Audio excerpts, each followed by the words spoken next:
everyone, how's it going? My name is John and welcome to Worship Gear Collective. Today we're going to go through my pedalboard and my rig setup. I got Patrick over on the B-Cam. How's it going? Yeah, so we're just going to walk through my rig, what it looks like for me to play on a Sunday morning, and then before we start, you know what, do all the YouTube things.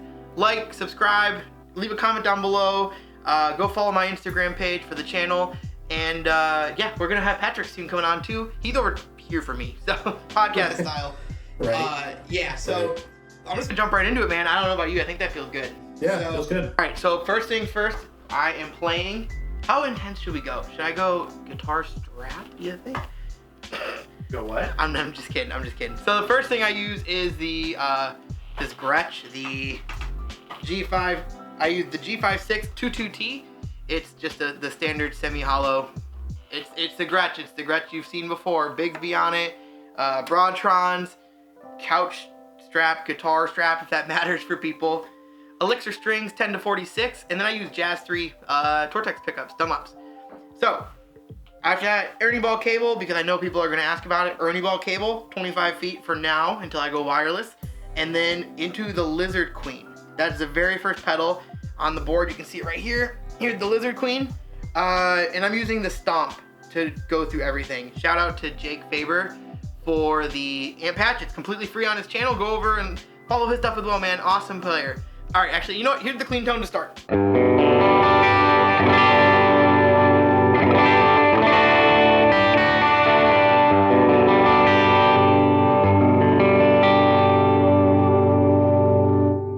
So I got a little bit of reverb and delay going on through my Strymon pedals, but we'll get to those in a minute. Lizard Queen, first and foremost.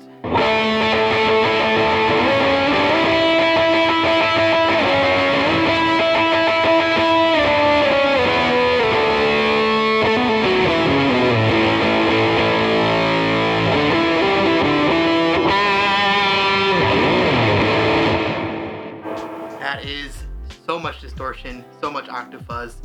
I love it. Alright, so next is the compressor, which you already heard. So we're gonna skip that. It's a compressor. It does a thing. Y'all know what it does. I feel like the Lizard Queen is like such a good pedal. Oh, it's great. That, like Josh and everybody just made that, and like it came together with the HX to make it. It's so sweet. Alright, so yeah, I totally agree, man. The Lizard Queen rules. Next is my gain structure, like settings.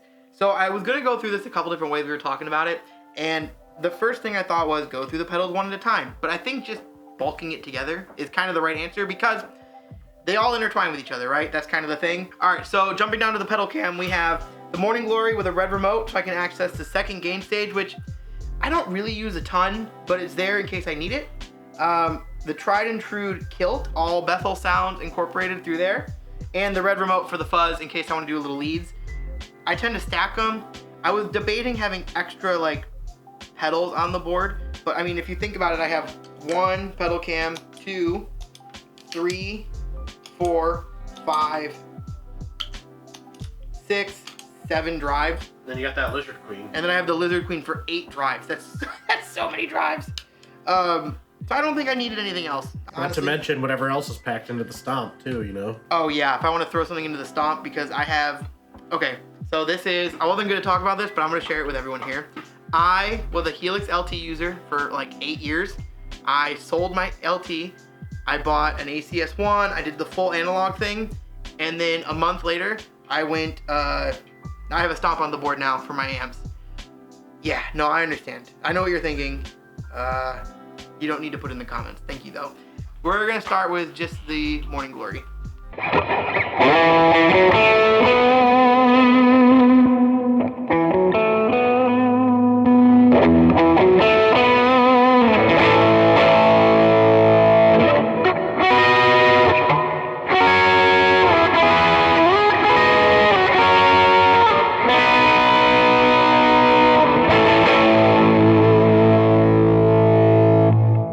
Now let's hear just the kilt.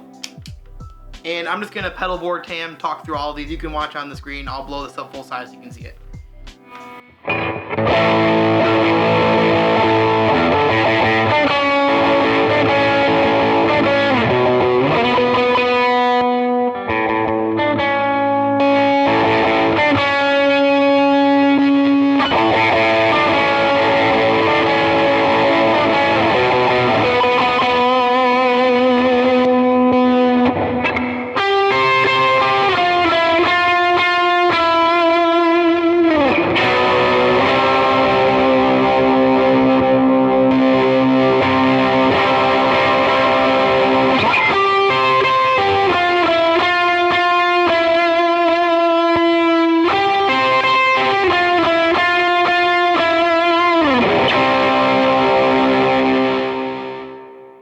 Alright, so that's all the drive settings. I feel like that was a lot that I just kind of breezed over, but feel free to go back and look and leave comments like we've already mentioned to ask more questions about it.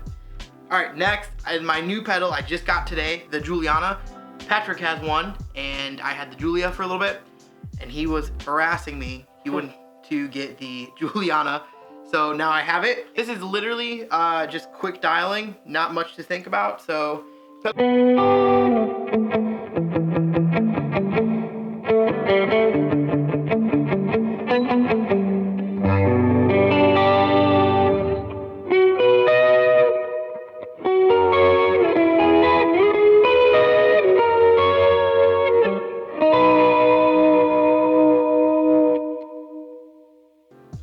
That is such a nice pedal.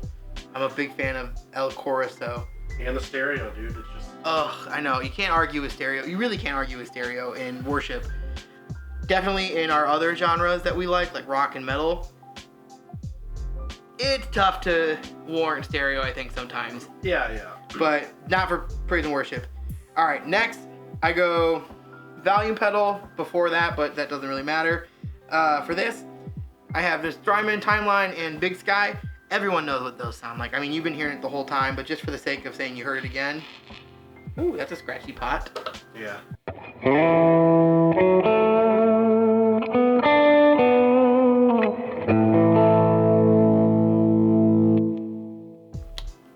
You've heard this 100 times. If you've ever listened to any worship ever, you've heard those two pedals. And then finally, this is what I thought was a cool one to share with y'all. The pedal cam disaster area to MIDI control my two MIDI pedals. I know you're thinking I could probably put MIDI on the stomp. Man, it's my amp. I don't need to put MIDI on my amp. Personally, we'll get there. I'm sure next time you see me in this rig rundown type scenario or conversation, there'll be MIDI there. Or a new pedal. Hopefully not. But this thing's awesome because... Your wife is hoping that. You know, Megan is like, do not buy another pedal. Yeah. The disaster area, some of you have seen it around before. If you watch David Hislop's videos, shout out to him and Tone Factor guys. He uses disaster area stuff, so it's not super new to you probably. This is just a MIDI controller. I can go through, change my presets. Just to show you real quick a different preset, I'm gonna show you Patrick's least favorite preset that I have right now, my 12 patch. So,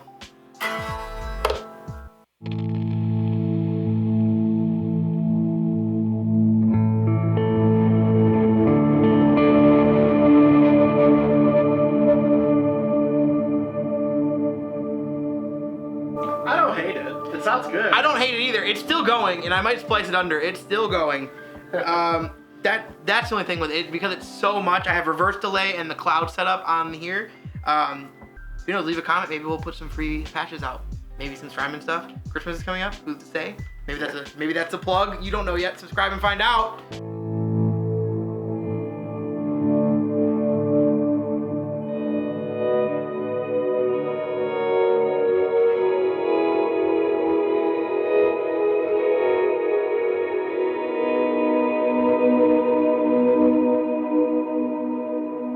Yeah. And I really like it as like a swelling. Oh, it's a great swell patch. I use it for gratitude as well, with a little bit of chorus for that like whole intro you just heard. Like, just to keep a little more, because he uses a cloud I think on the recording, but like way less mix.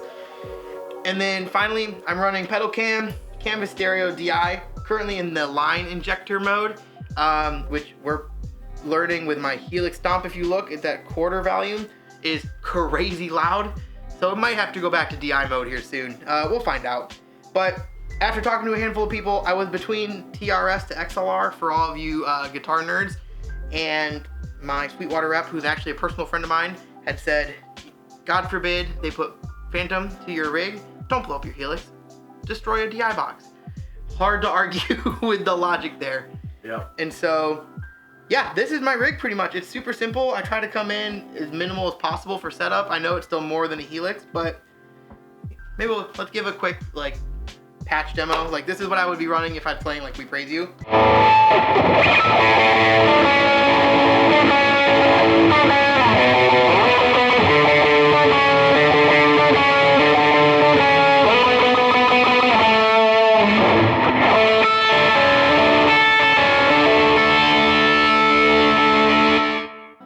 that's how I typically run through things. I know when you watch Patrick's video, you'll see he uses his disaster area a little more in depth than I do, where I feel like you're even changing presets mid-song probably more than I do. Yeah. I tend to be a one-person set and forget kind of guy. My typical patches for the Big Sky, I've just made like plate, spring, hall, all the different, here we can even click through it on the pedal cam. Plate, cool, it's not going through. Cloud, hall, different thing, heaven, I tend to just keep it pretty simple. I'll eventually start going more and more into the Big Sky region, and then for my timeline, I typically have the mellow dotted eighth and pretty simple stuff like that, and I tend to go back and forth. I definitely underutilize these pedals for sure. All right, cool, and the guitar is gone. So that's my rig, man, pretty simple, straightforward rig, nothing too crazy. Oh, and one other thing I forgot to mention, I have this expression pedal for my Helix Stomp that I don't know how to use yet, but I'll be honest, I'll hopefully know by the time the video is posted. Thanks so much for watching. Like I said before, if you're interested or you like this video and what we do here at Worship Gear Collective, like, comment, subscribe, hit the bell for notifications. That helps us out a lot. Go follow our Instagram, Worship Gear Co. And then myself personally, John H. Kroll, and Sir Doyle, the guitar brand. Yeah, if you have any questions, man, let us know below. We're happy to talk about it. And we want to help you take your next steps with your worship rig, whether it's, a $100 pedal or a $700 pedal. We're here to help you figure out what the right step is for you. Do I need all of this stuff? No, honestly. I could come up with a Sunday with just this and feel like I could succeed just fine by setting up presets, all-in-one presets. It could be different things every time, just like I would my Helix. But I'm in a position where I get to do this in this capacity. So we want to help. We'll buy things so you don't have to, and hopefully help you get to your next step. Until then, see you guys in the next one. Peace.